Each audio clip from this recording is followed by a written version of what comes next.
Hi everyone, so let us talk about the amber in the room, and that is gameplay balance in Genshin Impact. So my argument is going to build from first principles in terms of gameplay design, and we will talk about all the character balances in the game. This won't be a long video, so let's get into it. What's the purpose of Amber? Amber, being quoted the worst character in the game, is actually not the worst character if you consider her purpose. So her purpose is to introduce you to the idea of taunting enemies, the idea of having an E ability, a Q ability, firing from range, grouping up enemies, coming in close, using your Q, and doing AoE wide damage.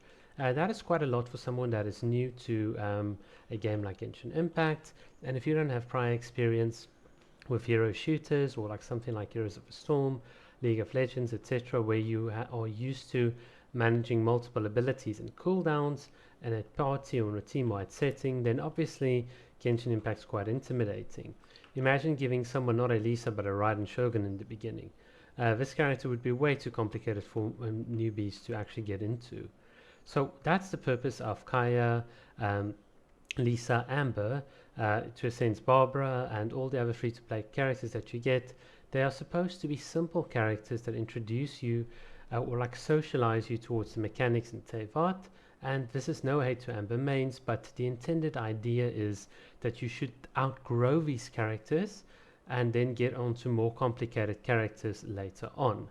These characters have simplistic kits for a reason, and that is to slowly introduce you to a world of Tevat. That is their purpose. Then you outgrow them, and once you get like very far into the game, and you've got a good understanding of elemental reactions like vaporize, melt, then you start doing your team building. Once you've got your team building, especially as a free-to-play player, and you listen to all the sources on theory crafting, I'm not going to mention them, but then you would like say, well, all right, I need to build my Xingqiu, my Bennett, my Xiangling, and then as a free-to-play player, you take an enormous amount of resources and effort into building specific characters. So what happens then is a new character is released. So the first question is, well, how much damage do they do? And the second question is, how do they slot into my existing team? So this is all still got to do with character balance. So just hear me out. A lot of people would look at a new character like Kokomi, and obviously not having the character, especially as free to plays, and not having the luxury of being able to build her up, you should not just hate on the character immediately and tell everyone she's garbage, but what you should do is you should look at content creators that have her and assume that once they've got a properly built Kokomi and they're showing you the character more or less at her intended potential, assume 70 to 80% of that and then think to yourself, is that going to work with my existing teams? So obviously if you've already built a couple of healers and you've got a strong Hydra applicator like Xingqiu, the answer might be very easily a no.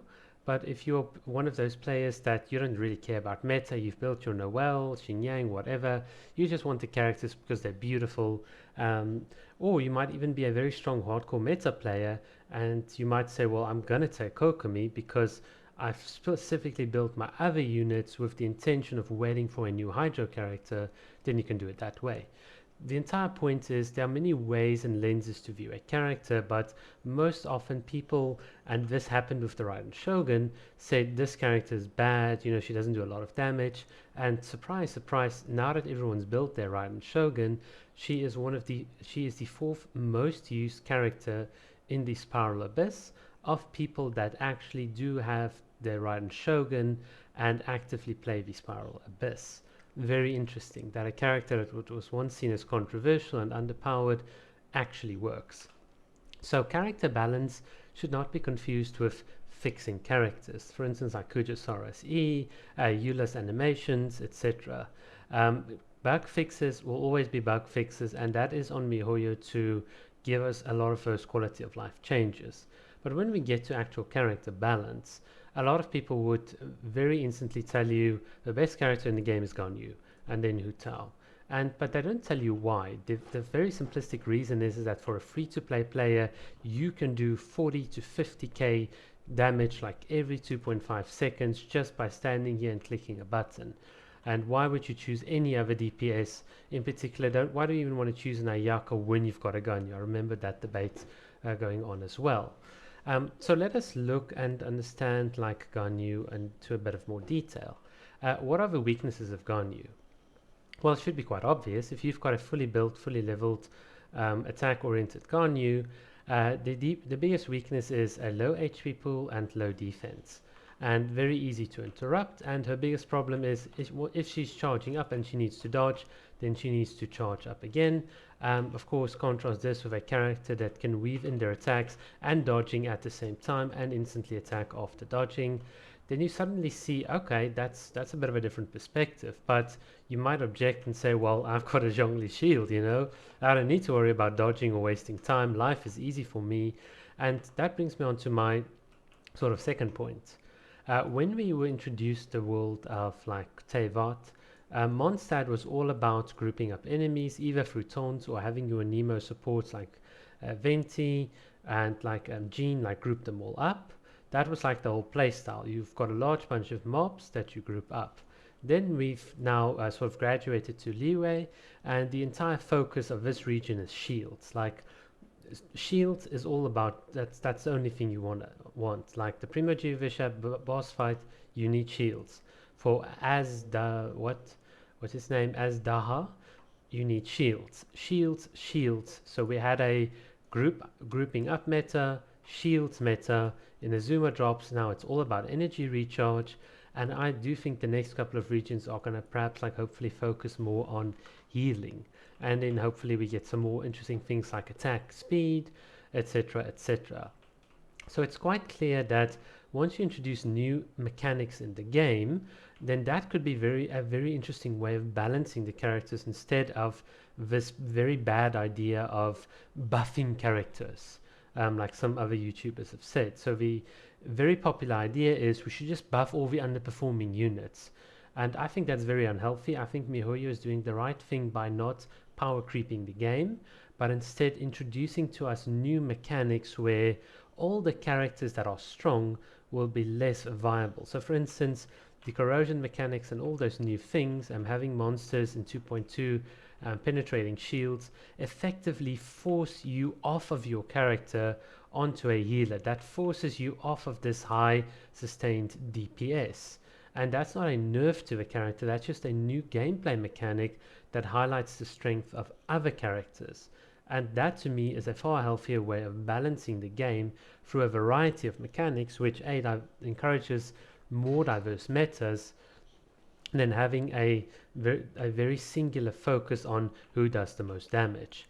If you sort of think of Ganyu and you had to like put like a pie chart together, you would say damage, she's got like a 99 or 100 out of 100 score, but HP defense quite low, no healing utility, and the only other thing she's got is her Q, which is like a area-wide cryo application, but it's not that strong, not compared to someone like Ayaka that can deal a lot of damage with her Q, etc, etc.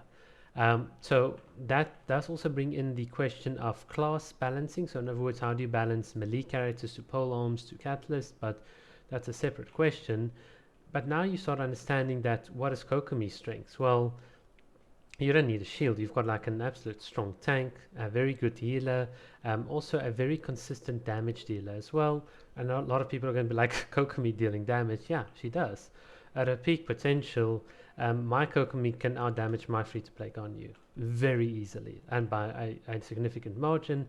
Obviously at C6 R5 Ganyu is going to put out way more damage, but that's to be expected. So is the answer buff Kokomi's damage? Well, no, because if you buff this character's damage, now you've got a character that can not only tank, heal, and like simultaneously and do damage. You've got a character that can do essentially a sub or even a main DPS's job, which is totally the wrong direction. The best way is to introduce new mechanics, and this is where I'm a bit like afraid of Kokomi, because I cannot imagine a situation where there would be too many new mechanics that this character cannot tackle. That is how good this character is. Her utility is not in a damage, and I've said many times before, if you want damage, you build a damage dealer. If you want healing and tanking, there you've got it. But Kokomi really, like at the high end, at the really high end in terms of doing damage, is not as bad as people think, in particular because all that damage is guaranteed and not locked behind a crit rate stat. So, what does this all have to do with character balancing in general? Well, I think a lot of people unnecessarily think that damage is the only way, and that's because of the existing content. And I think we should just wait a bit, because what will happen in future is MiHoYo will give us that variety, and then you'll start seeing like outperforming characters actually being brought more into line. So, for instance, think of Chi Chi. She's incredibly underperforming, but imagine you've got a field, like an entire group of enemies that you can't group up until they're visible. So what does Chi Chi or someone like Yoimiya do really well? They can mark invisible enemies, which could in and of itself introduce us into an entirely new set of mechanics. Imagine new heroes coming out that specifically mark invisible enemies that are constantly moving.